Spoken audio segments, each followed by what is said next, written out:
Well, it was party time for Shelbourne on Friday night when they were finally presented with the Premier Division trophy. But first, they faced Shamrock Rovers in their final match of the season.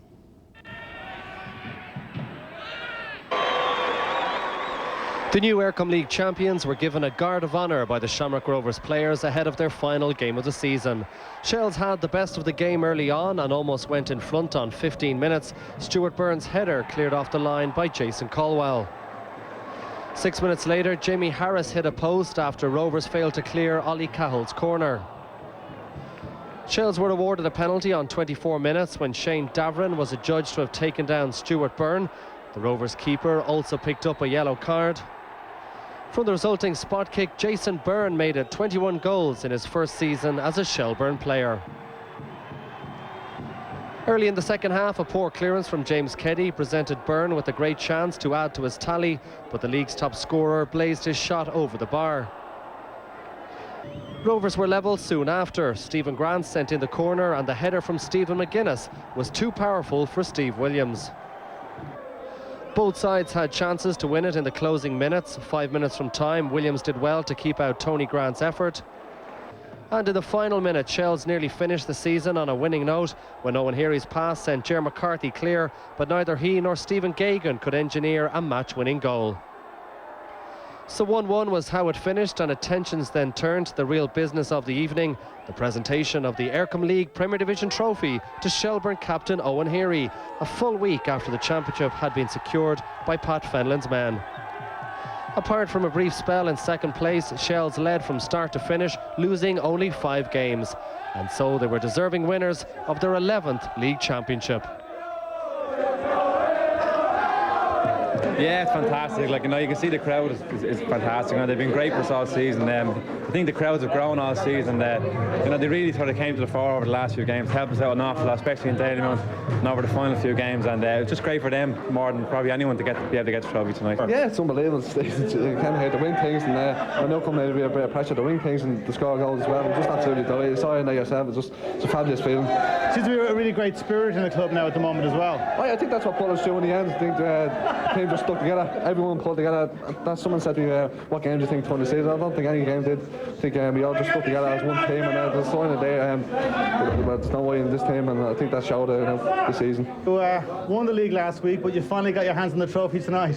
Yeah, it's a nice feeling. That last week it was different as a manager, as when as a player they can let go. But I was waiting for this moment to get my hands on it. I've enjoyed it over the last week, and I intend to enjoy it over the weekend. And as you mentioned last week, I mean, you enjoyed some great times as a player, but now as a manager to win the league, it really is the ultimate. Yeah, it's a little bit different, all right. It's probably more enjoyable on the night when you're a player, because you can really enjoy it. As a manager, you're trying to keep everybody focused, and we had games left, so it was important to play as well as we could for the 2 games. But it's over now, and we can relax and we can enjoy the next few days. Well, David, you know so much about Pat Fenlon. All credit to him in bringing his Shelbourne side all the way. Deserving winners of the Premier Division title? Oh, most definitely. I mean, they came good at the most important part of the season, the run-in. I mean, a race is run over a long distance, and the most important part is that run-in, and the class showed.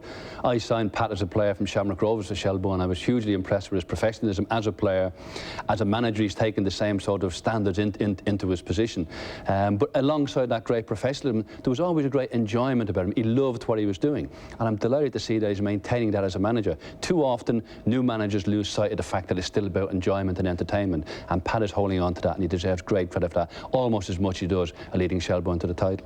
Well, Noel, Shells won it handy enough in the end, and you must look at the signings that Pat Fenlon has made. Well, I think they've been key, and I think credit goes to Shelbourne for giving Pat Fenlon the job in the initial stages.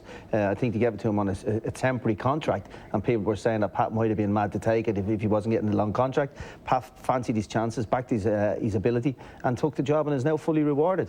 But the key signings for me, the most important was Harris, who came from Pat's. I was amazed Pat allowed him free at the time. He played in central defence, he played up front. He was a key man, scored some key goals and kept the challenge going when maybe he might have faltered. Ollie Cahill, again, another one from Cork, didn't have a particularly great season, but gave you balance on the left, where a lot of teams in the league don't actually have. So that was an important one for them as well. And then, of course, you can't leave out Jason Byrne, can you? 21 goals in the season.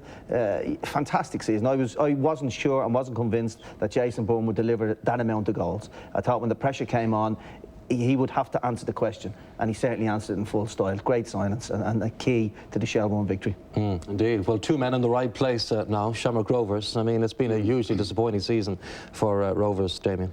A disappointing season and a very worrying time, it has to be said, Trevor. I make a plea to the directors of Shamrock Rovers: stop being parsimonious to the players and platitudinous to the supporters, because we now need something forthright from Shamrock Rovers. We're all worried about the position. We all want them to get into Tala, but it just seems there's an inertia and a lethargy affecting Shamrock Rovers.